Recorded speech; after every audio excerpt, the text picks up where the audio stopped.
Okay, let's be honest, that friendship is supposed to feel like sunshine. But sometimes it just feels like irritating mosquito bites. Small, irritating, and always sucking your energy. Right? Section 1. How to know toxic friends. So, let's understand how to identify who are toxic friends, because they don't come with a warning or written on their forehead, I am toxic. They come with the lal jhanda wala vibes. Let's go. So, there are many types of toxic friends, and here are they. First one, the upper one. Like, let's imagine you are saying that I got 80 in physics, and they're like, so what? I got 83 in physics, that too without studying. I mean, okay, but that is not flex, that is belittling. The second one, the controller. The one who would check whatever you do, whom you talk to, what you do, and would make a fuss even if you breathe without taking their permission. Then, third one, the one who is backstabbing, the backstabber. I mean, would be like smiling in your front, would be hyping you up when it's needed, but would be destroying you in whispers, and those gossips about you could have been made a beautiful Netflix series worth binge watching. Yes. Fourth, the one who is drainer. I mean, I was very good today. My day was very positive, and suddenly I made that friend. And right now I feel like I need a nap, maybe a therapy, and an ice cream. The one who drains my energy. Yes. And the last but not the least, the one who vanishes. The one who vanishes when you need her or him, and magically reappears before the examination for taking notes. And girlie, if you're nodding your head right now, congratulations, you've found the species. Section 2. Why do we still keep them after getting too hurt and after knowing that they're fake? So it is simple, honey. Because we crave connection, we fear being alone, and another thing which is most important is that we think that they might change someday. But here's the truth, honey, that they won't change.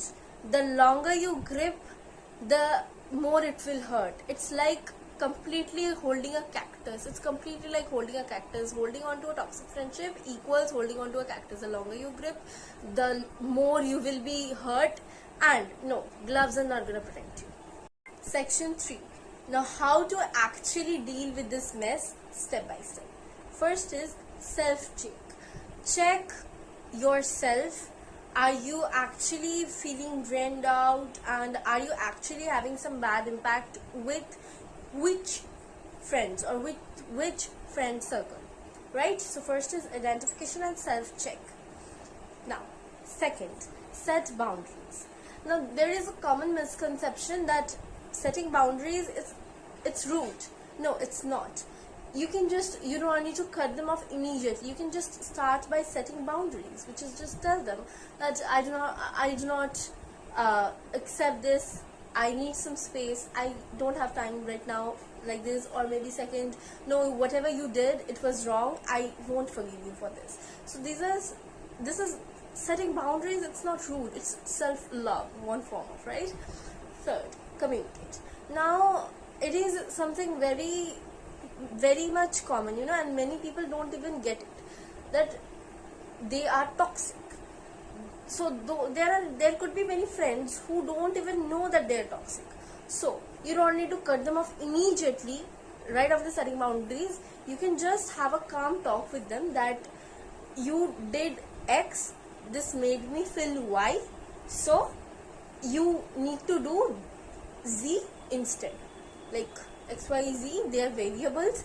Put whatever situation you are going through, right? So you just put that. Now that is how you set your boundaries as well as you communicate with them, so that they know that they're toxic. You're not just giving them any chance and you're just completely abolishing them from your life, right? You're not doing that. Next, it is after communication, if you see that they're understanding, they're trying to improve themselves, great. But if not, distance yourself. Immediately distance yourself, because you do not need them anymore. And after that also, if things still get worse, then if needed, you cut them off. This time you do not need to feel any guilty, you do not need to regret, because you gave them enough chances, you talked with them, you set boundaries, and you tried every way to keep them. Now go. Section 4, filling the gap. Now once you let go of a fake friend, there will be a gap, and which needs to be filled almost immediately according to your brain. But no, it's not like that. Think of it like cleaning your closet. You are throwing out your old torn clothes and you're making space for your new clothes which fit you well, right?